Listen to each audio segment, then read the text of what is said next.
పొయ్యి మీద బాండలు పెట్టుకొని నూనె వేసుకున్నాం. ఇప్పుడు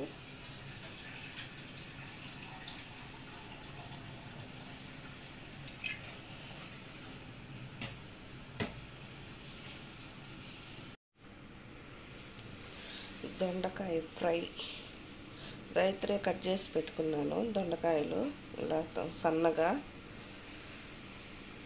ఎలా చేసుకోవాలో దొండకాయ ఫ్రై ఒకసారి చూద్దాం. ఇప్పుడు మిరపకాయ, కరివేపాకు, తెల్లగడ్డలు, ఎర్రగడ్డలు అన్నీ గోల్డెన్ కలర్ వచ్చేంత వరకు వేయించుకున్నాం.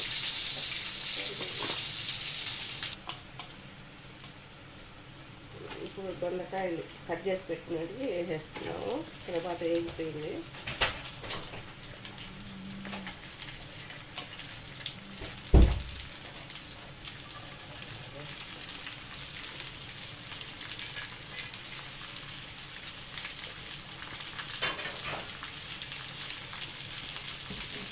కొంచెం ఉప్పు వేసుకున్నాము.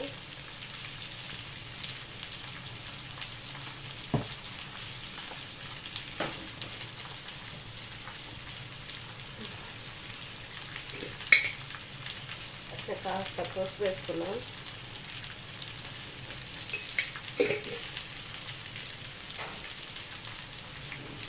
బాగా తిరిగి తెలిసినంత బాగా కలబెట్టేసుకొని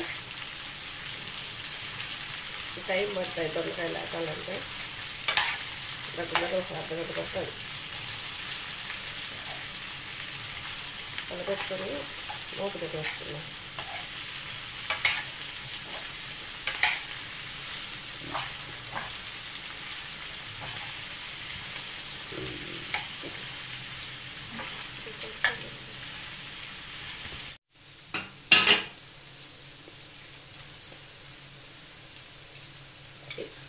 అయిపోయింది, వేగిపోయింది దొండకాయ.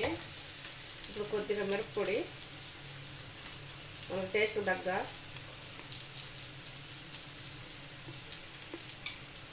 అలాగే కొంతమంది మంచి పప్పులు పొడి వేసుకుంటారు, కొంతమంది శనగపప్పులు పొడి వేసుకుంటారు, కొంతమంది కొబ్బరి పొడి వేసుకుంటారు.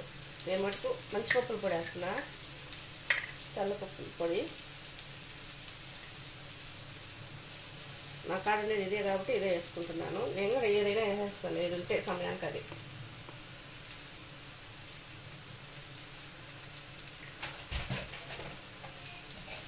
బాగా కలబెట్టుకోవాలి.